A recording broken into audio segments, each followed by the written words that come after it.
Hello everyone, welcome to my channel one step to success. हम आपके लिए फिर से एक नया सेशन लेकर आ चुके हैं रेलवे रिक्रूटमेंट प्रिपरेशन सेट के। और यहाँ पे आपका चल रहा है आपकी Indian history, Indian art and culture, Indian polity. ठीक है, तो यहाँ पर आप बिल्कुल प्रैक्टिस कर सकते हो। हर तरह के रेलवेज के जॉब की प्रैक्टिस सेट आपको यहाँ पे दिया जा रहा है, चाहे वो इंडियन रेलवेज हो, इंडियन मेट्रो रेलवेज, एनटीपीसी, हर तरह के रेलवेज रिक्रूटमेंट की यहाँ पर आपकी क्वेश्चन सीरीज चल रही है। आप डेली क्लास अटेंड कीजिए। चलिए देखिए आज का पहला क्वेश्चन क्या है, स्टार्ट करते हैं सेशन को। और पहला क्वेश्चन देखिए, भारतीय संविधान के अनुसार संघ की कार्यपालिका शक्ति किसमें निहित है? ऑप्शन है राष्ट्रपति, प्रधानमंत्री, मंत्रिमंडल, इन सभी में। भारतीय संविधान के अनुसार संघ की कार्यपालिका शक्ति किसमें निहित है? समझ के आंसर करेंगे।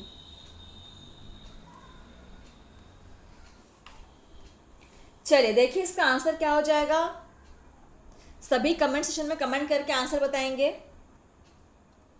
राष्ट्रपति में, तो भारतीय संविधान के अनुसार संघ की कार्यपालिका की शक्ति राष्ट्रपति में निहित है। Option first is correct. Next question number second आपका 22 है, उपराष्ट्रपति के निर्वाचक मंडल में शामिल है। ऑप्शंस है सिर्फ राज्यसभा के सदस्य, सिर्फ लोकसभा के सदस्य, राज्यसभा एवं लोकसभा के सदस्य, राज्यसभा एवं लोकसभा के निर्वाचित सदस्य। तो कौन कौन शामिल है उपराष्ट्रपति के निर्वाचक मंडल में?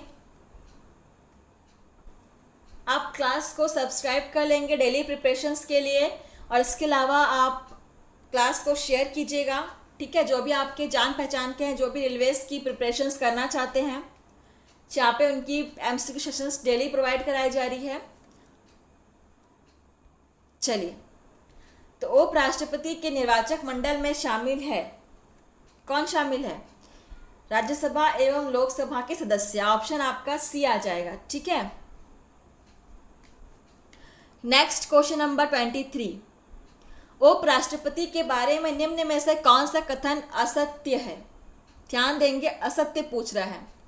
ऑप्शंस है वह राज्यसभा का पदेन सभापति होता है, वह राज्यसभा का सदस्य होता है, उसे राज्यसभा के कुल बहुमत द्वारा पारित प्रस्ताव जिससे लोकसभा भी सहमत होकर द्वारा पद से हटाया जा सकता है।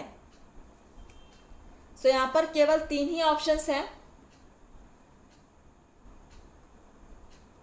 आंसर करेंगे। कौन सा कथन यहाँ पर उपराष्ट्रपति के लिए गलत है, असत्य है?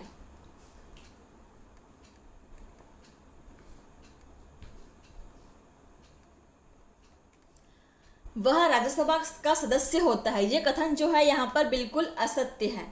सो ऑप्शन बी हमारा आंसर होगा। नेक्स्ट क्वेश्चन नंबर 24, संविधान सभा की प्रथम बैठक कब हुई थी?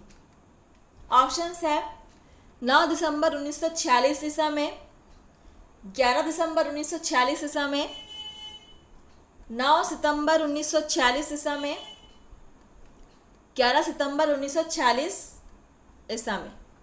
चलिए, दिसंबर और सितंबर में कंफ्यूजन है यहाँ पर। संविधान सभा की प्रथम बैठक कब हुई थी? मोस्ट इंपॉर्टेंट क्वेश्चन है। सारे क्वेश्चन से इंपॉर्टेंट है, लेकिन कुछ कुछ क्वेश्चन जिनको हम स्टार मार्क करवाते हैं उनका बिल्कुल नोट कर लीजिएगा। तो संविधान सभा की प्रथम बैठक आपकी हुई थी 9 दिसंबर 1946। 9 दिसंबर, ऑप्शन फर्स्ट इज करेक्ट।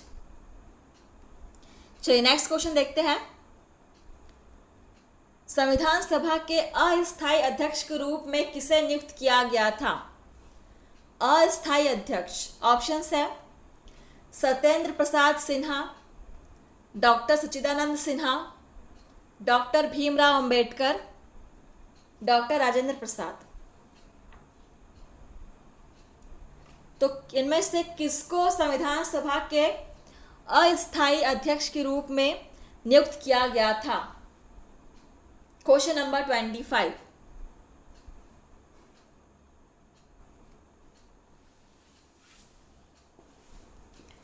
संविधान सभा के अस्थायी अध्यक्ष के रूप में आपके डॉक्टर सच्चिदानंद सिन्हा को नियुक्त किया गया था। Option number B is correct. Next question है आपका 26 नंबर क्वेश्चन। प्रारूप समिति के अध्यक्ष थे, कौन थे प्रारूप समिति के अध्यक्ष? ऑप्शन है B N Rao, J B Kripalani, Vallabh Bhai Patel, Bhimrao Ambedkar. प्रारूप समिति के अध्यक्ष, जहाँ पे आपको जितने भी क्वेश्चंस कराए जा रहे हैं हर एक क्वेश्चन बहुत ही इंपॉर्टेंट है। कुछ कुछ क्वेश्चंस एग्जाम में कई बार रिपीट हो चुके हैं, ठीक है, तो आप किसी भी सेशन को मिस मत कीजिएगा। देखिए इसका आंसर क्या हो जाएगा। प्रारूप समिति के अध्यक्ष कौन थे? भीमराव अंबेडकर जी थे। ऑप्शन आपका D is correct. Next question है आपका 27। संविधान सभा के स्थायी अध्यक्ष थे। इससे पहले हमने अस्थायी अध्यक्ष के बारे में पढ़ा जो डॉक्टर सच्चिदानंद सिन्हा थे। अब हम पढ़ेंगे स्थायी अध्यक्ष, ठीक है। तो ऑप्शन है डॉक्टर भीमराव अंबेडकर, के M Munshi, doctor Rajendra Prasad, doctor सच्चिदानंद सिन्हा। तो सच्चिदानंद सिन्हा तो अस्थायी सदस्य थे, तो ऑप्शन डी को तो ऐसे ही काट दो। जो अस्थायी सदस्य थे, यहाँ पे आपका स्थायी पूछ रहा है। 27 नंबर क्वेश्चन। संविधान सभा के स्थायी अध्यक्ष थे डॉक्टर राजेंद्र प्रसाद, जिनको हम सभी जानते हैं। Option first is correct, sorry option C is correct. Next question है आपका 28 नंबर। संविधान सभा ने अंतिम रूप से संविधान को कब पारित कर दिया? ऑप्शन है 26 जनवरी 1950 ईस्वी में, 15 अगस्त 1947 ईसा में, 2 अक्टूबर 1949 ईसा में, 26 नवंबर 1949 ईसा में। बहुत ही फ्रेश क्वेश्चंस है। आप लोग हर एक क्वेश्चन को सॉल्व करने की कोशिश कीजिए और कमेंट सेक्शन में आप पे आंसर कीजिएगा कि आपको क्या आंसर सही लग रहा है। चलिए, क्लास को शेयर करना मत भूलिएगा फ्रेंड्स। तो देखिए इसका आंसर क्या हो जाएगा। संविधान सभा ने अंतिम रूप से संविधान को कब पारित किया? 26 नवंबर 1949 ईसा को। ऑप्शन यहाँ पर डी इज करेक्ट। हर एक क्वेश्चन के महत्व आप समझ सकते हैं कितना इंपॉर्टेंट है। इंडियन पॉलिटी के यहाँ से क्वेश्चन लिए जा रहे हैं। Question number 29। भारतीय संविधान में निष्पक्ष न्यायपालिका तथा न्यायिक पुनर्विलोकन के सिद्धांत किस देश के संविधान से लिए गए हैं? ऑप्शन है कनाडा, ब्रिटेन, यूएस, दक्षिण अफ्रीका। ये भी अच्छा क्वेश्चन है, इसको भी आप स्टार मार्क कर लीजिए, क्योंकि हमारे देश के जो संविधान है उसमें से कुछ कुछ जो पॉइंट्स हैं वो पॉइंट्स दूसरे देशों से भी लिए गए हैं। तो यहाँ पे एक पॉइंट है कि निष्पक्ष न्यायपालिका तथा न्यायिक पुनर्विलोकन का जो सिद्धांत है वो किस देश से लिया गया है?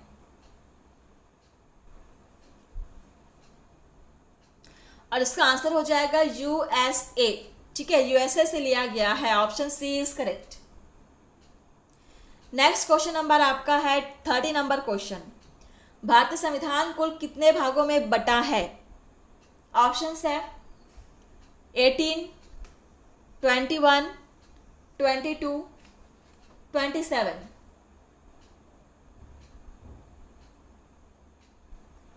भारतीय संविधान कुल कितने भागों में बटा है? आंसर हो जाएगा आपका 22, 22 भागों में बटा है भारतीय संविधान। Option C is correct. Next question number 31। भारतीय संविधान द्वारा नागरिकों को प्रदत्त मूल अधिकारों की संख्या है। मूल अधिकार की बात कर रहा है, तो कितने मूल अधिकार प्राप्त है भारतीय नागरिकों को संविधान द्वारा? ऑप्शन है 5, 6, 7 या 8। आप आंसर कीजिए कि आपको अपने संविधान से, भारतीय संविधान से कितने मूल अधिकार प्राप्त हैं और वो मूल अधिकार कौन कौन से हैं मुझे कमेंट करके बताएंगे, आपको जो भी पता हो।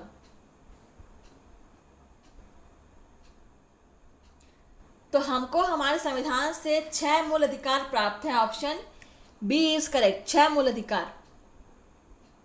क्वेश्चन नंबर 32, संपत्ति के अधिकार को किस संविधान संशोधन के द्वारा हटा दिया गया है?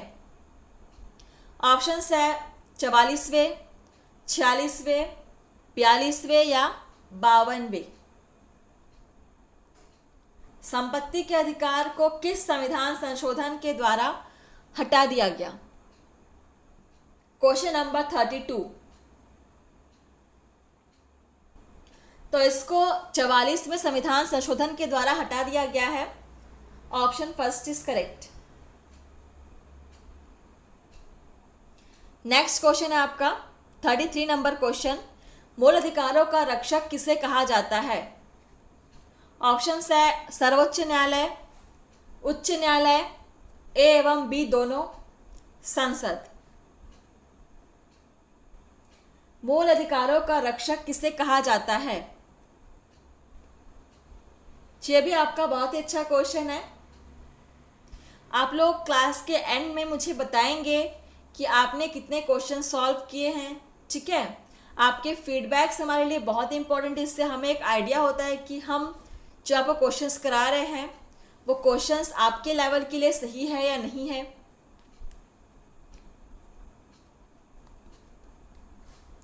तो मूल अधिकारों का रक्षक किसे माना जाता है? सर्वोच्च न्यायालय और उच्च न्यायालय दोनों को, ठीक है। तो यहाँ पे आपका आंसर हो जाएगा ऑप्शन सी, ए एवं बी दोनों। नेक्स्ट क्वेश्चन आपका 34, संपत्ति का अधिकार है एक प्रकार का। तो संपत्ति का अधिकार एक प्रकार का कौन सा अधिकार, मतलब किस अधिकार में आता है? ऑप्शंस है मूल अधिकार, विधिक अधिकार, नैसर्गिक अधिकार या उपरोक्त में से कोई नहीं। तो इनमें से किस अधिकार के अंदर ये संपत्ति का अधिकार आता है?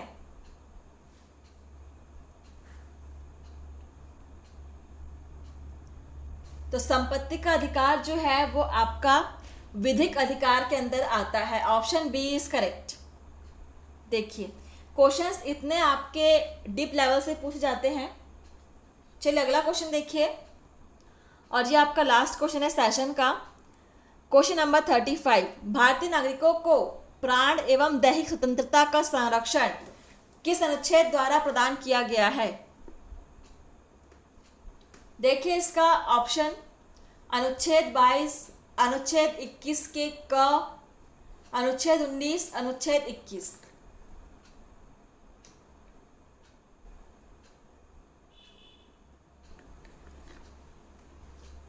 भारतीय नागरिकों को प्राण एवं दैहिक स्वतंत्रता का संरक्षण किस अनुच्छेद द्वारा प्रदान किया गया है?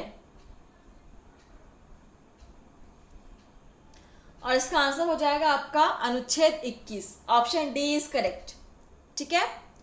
तो सेशन आपका यहीं पर समाप्त हुआ फ्रेंड्स। इस प्रकार से आपने कितने क्वेश्चन सॉल्व किए हैं मुझे आंसर करके बताएंगे, और मिलते हैं आपसे नेक्स्ट सेशन में। आज के लिए बस इतना ही, धन्यवाद।